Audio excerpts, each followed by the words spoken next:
किसी के सामने झुकने की बात नहीं करते, हम नो कह देते हैं। जहां माजी में हम यस कहते रहे हर फरमान के ऊपर, अचानक एक ऐसा वाक़या हो जाता है जिसके बाद फिर हमें हमारी जो परसेप्शन है दुनिया में वो फिर कई साल पीछे चली जाती है। जज्बातियत ज़्यादा है, आंखें दिखाने के लिए आंखें होना ज़रूरी है। मैं खुद जाके हरम शरीफ में बड़ी दफा दुआएं की पाकिस्तान के लिए। पता नहीं हमारे ऊपर क्या अजाब है, ना हमारी दुआएं सुनी जा रही हैं, ना इस वक्त बद दुआएं सुनी जा रही हैं। आप उस कौम का अंदाजा लगा लें जिनकी खुदा ताला दुआ भी सुनना छोड़ दे और बद दुआ भी ना सुने। सियालकोट पे हुआ ये ताबूत में आखिरी कील।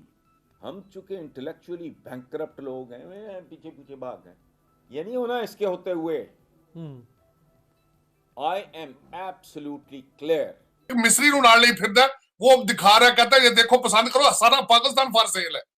चाहे मोटरवे ले लो, चाहे प्रेसिडेंसी ले लो, चाहे प्राइम मिनिस्टर हाउस ले लो, what you wanted to have. ये तो मेरा मकसद है, अल्लाह ताला ही बचाए, अल्लाह ताला ही पाकिस्तान के एसेट्स को बचाए तो बचाए, वरना इस वक्त चाइना को ग्वादर पसंद ना आए तो कराची प्लेट में रख के दे देते हैं। जय हिंद, स्वागत है आप सबका दी तथ्य न्यूज़ में। साथियों, जहां पे एंकर ने बोलने की कोशिश करी कि हम तो इतना अच्छा चल रहे थे, हम तो इतनी दुनिया को आंखें दिखा रहे थे, अमेरिका को आंखें दिखा रहे थे, वहीं हसन निसार ने जो है इनकी एंकर की ऐसी तैसी कर दी। बोले कि आंखें दिखा रहे थे, आंखें हैं जो आंखें दिखा रहे थे।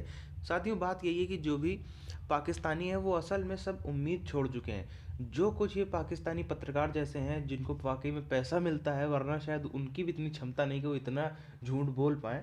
पैसा मिलता है तभी वो इतना ड्रामाबाजी कर लेते हैं, वरना सारे पाकिस्तानी इस बात को जानते हैं कि पाकिस्तान की औकात इस समय क्या रह गई है, वो भी जानते हैं। और जो ओवरसीज़ पाकिस्तानी उनके साथ तो जो इस समय इन लोगों ने हालत कर रखी है, आप देखिए एक तरफ जहाँ पे इंडियंस पूरी दुनिया में इतने अच्छे अच्छे पदों पर बैठ रहे हैं, इतने सक्सेसफुल हो रहे हैं, ओवरसीज़ जो पाकिस्तानी बाहर रह रहे हैं उनकी तो क्या ही हालत हो रही है। ये तक भी कह डाला इन लोगों ने कि जो हम तो इतनी दुआ करते हैं, हमारे तो दुआ तक भी अल्लाह ताला ने सुननी इनकार कर दी है। ये हालत हो गई। तो पूरी चीज़ के उधर हम चलते हैं। आप चैनल को सब्सक्राइब करके बेल आइकन दबा लें। मौका इमरान खान साहब के पास आया, न जाने अगला मौका किसको मिलेगा 2023 में।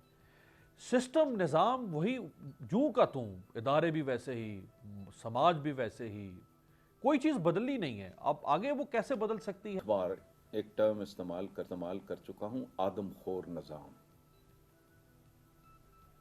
ये आदमखोर निज़ाम है और ये इंसानों का कातिल है, ये दुश्मन है। इस्लाम में इक़्तिदार की फ़िलासफ़ी ये है, गौर से सुने, कि जो बंदा खुद को किसी मनसब या ओहदे के लिए पेश करता है वो उसके लिए बदतरीन आदमी होता है। जिस बंदे के पाँव के नीचे ज़मीन अपनी नहीं, सर पे छत अपनी नहीं, उसकी राय अपनी कैसे हो सकती है? पाकिस्तान में ये डेमोक्रेसी वगैरह का ढोंग अगर इस मुल्क को बनाना है तो डेमोक्रेसी वगैरह इस निज़ाम के होते हुए, इस गंद के, ये बैलेट बॉक्स नहीं है, ये कब्र है अवाम की। जिस बंदे को सही गलत का नहीं पता, स्याह सफेद की तमीज नहीं है, जो फकों का अल्लाह ताला दुआ भी सुनना छोड़ दे और बद दुआ भी ना सुने। साथियों, आप इस चीज़ को खाली इस एक जो आखिरी स्टेटमेंट है उसको आप खाली पकड़ लें और इतना समझें, जो ये कहते हैं इनके हिसाब से कि इनसे बड़ा तो कोई जो मुसलमान दुनिया में हो ही नहीं सकता। जहाँ पे इस्लाम जो है वो ओरिजिनेट हुआ, वो भी इनसे भैया, वो भी इनसे छोटा है, ये सबसे बड़े मुसलमान है, इनसे बड़ा जो है वो कोई नहीं हो सकता। तभी देखिए हर जगह में अपनी जो है वो तशरीफ़ लेके पहुँच जाते हैं।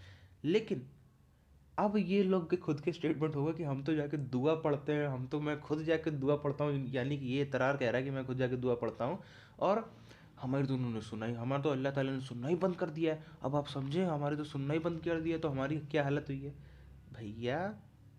इन लोगों को क्या बोला जाए, इन कन्वर्टेड तबके को, इस कन्वर्टेड तबके को क्या बोला जाए? इनको इनको वही जो इनकी जो सोच है कि भैया उसके बिना तो पत्ता नहीं हिलता, उसके मर्जी के बिना तो एक वो सुई भी नहीं होती। जैसी ऐसी लोग बातें करते हैं कि ये लोग बोलते हैं ना, मिडिल ईस्ट में जो तेल निकला है उसको बोलते हैं कि तो अल्लाह ताला ने हमको इससे क्या तोहफे से नवाजा है। अच्छा, तो फिर तो तुम भी वही इस्लामिक देश हो, तुमको किससे नवाजा है? तुमको इससे क्यों नवाजा? तुमको कर्जे से क्यों नवाजा है? इनसे भी ये सवाल पूछना चाहिए कि भाई तुमको कर्जे से क्यों नवाजा है, तुमको भुखमरी से क्यों नवाजा है, तुमको इससे क्यों नवाजा है? इसका मतलब है कि तुम कौम ही गलत हो। हम तो तुमको जो सिनेरियोस देखते हैं वो देखते हैं, अलग की बात है। तुमको जिसको तुम इतना बोलते हो वो तुमको ऐसी सजा दे रहा है, तो फिर तो समझ लो तुम कितनी घटिया, कितनी गिरी हुई कौम हो। बहरहाल आप देखो दुनिया में इनकी इज्जत क्या है। इनके मंत्री तक जो है वो जाते हैं यूएस में तो उनके कपड़े उतरवा के चेक कर लिया जाता है, पूरे बेइज्जत होके चले आते हैं, है ना। और ये बातें इनकी बड़ी बड़ी कि हमने अमेरिका को आंख दिखा दी। वाह भाई, तुम्हारा एक मंत्री में की इतनी हैसियत नहीं है कि तुम वहाँ पे जाके अपने कपड़े उतरवाने से रोक लो, और तुम बातें ऐसी कर रहे हो कि हमने अमेरिका को आंख दिखा दी। दरअसल इन पे क्या है ना, एक होता है जैसे चाइना कुछ बोल दे या कोई और देश कुछ बोल दे तो एक बार को अमेरिका जैसे देश जो है या दुनिया भर में खलबली मस्ती की, अरे ये बोल क्या दिया। पाकिस्तान कुछ बोलता है तो वो एक हंसी का पात्र बनकर रह जाता है, लोग उस पर हंसते हैं कि ये साला यही बोलता रहता है। ये मतलब पाकिस्तान की इस टाइम पे कोई बात दुनिया में ये कहते कुछ कहते भी रहेंगे ना कि ये हमारे यहाँ इशू हो गया, इशू हो गया, इनको कोई देश, इनफैक्ट इवन चाइना भी जो है इनको सीरियस ही नहीं लेगा कि ये है क्या यार, बोलते रहो तो। हो सकता है चाइनीज़ लोग भी इनकी जो ये पंजाबी और जो हिंदी उर्दू मिक्स सब इंग्लिश सब मिक्स बोलते हैं उसका भी ट्रांसलेट करके वो भी हंसते हो शायद। दुनिया भर में हंसते हैं, सब लोग इन पे हंसते हैं, खाली इनके हंसने के अलावा ये किसी चीज़ पे रह नहीं गए।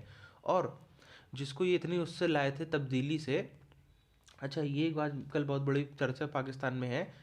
आधा पाकिस्तान जो कह रहा है कि ये आदमखोर व्यक्ति है इमरान खान, आधा पाकिस्तान इस चीज़ को कह रहा है कि ये आदमखोर व्यक्ति है, कि ये तो भैया हथियारा है, ये तो जानलेवा है। और कल वाला अगर आपने वीडियो देखा होगा तो जो इमरान खान की उसमें स्पीच वाला एक क्लिप डाली थी, उसमें आपने भीड़ देखी होगी।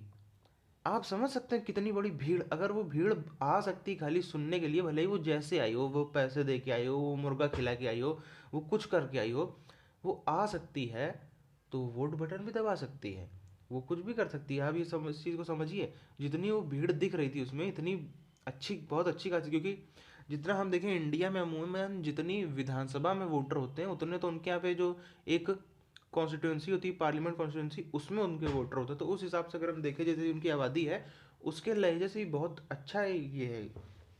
और इसी बात से बाकी आधा पाकिस्तान तो ये करता है, बाकी आधा पाकिस्तान डरा हुआ है कि हाँ भाई ये बुरा है, ये जैसा है तैसा है, लेकिन ये दोबारा इसके आने के काफ़ी चांसेस हैं। और जिस तरीके से आप देखिए ना कि जो पाकिस्तानी है वो सिर्फ इसी बात से खुश हैं, बहुत से ऐसा तबका है वो इसी बात से खुश है कि भाई इस बंदे ने जो है वो अमेरिका को नो बोल दिया, इस बंदे ने जो है वो इंडिया से अपनी दोस्ती काट रखी, भले ही उनको भूखमरी हो, भले ही जेब में पैसा ना हो, भले ही वो डेली तिल तिल के मर रहे हो, लेकिन उनके लिए इतना ही काफ़ी कि इस बंदे ने अमेरिका को नो बोला और इंडिया से जो है वो इसने सारे वो चीज़ बंद कर रखी है। यही काफ़ी है। हालांकि इसको हम अगर देखें कायदे से तो इंडिया के लिए अच्छी चीज़ है भाई, ठीक है, भले तुम ऐसे भ्रम में रहो, जो सोचते रहो कि इंडिया से कर दिया, आखिरकार फ़ायदा तो हमारा ही हो रहा है। आपकी क्या राय है, आप नीचे कमेंट करके बताइए। मिलते हैं आपसे आने वाली वीडियोज़ में, तब तक के लिए जय हिंद।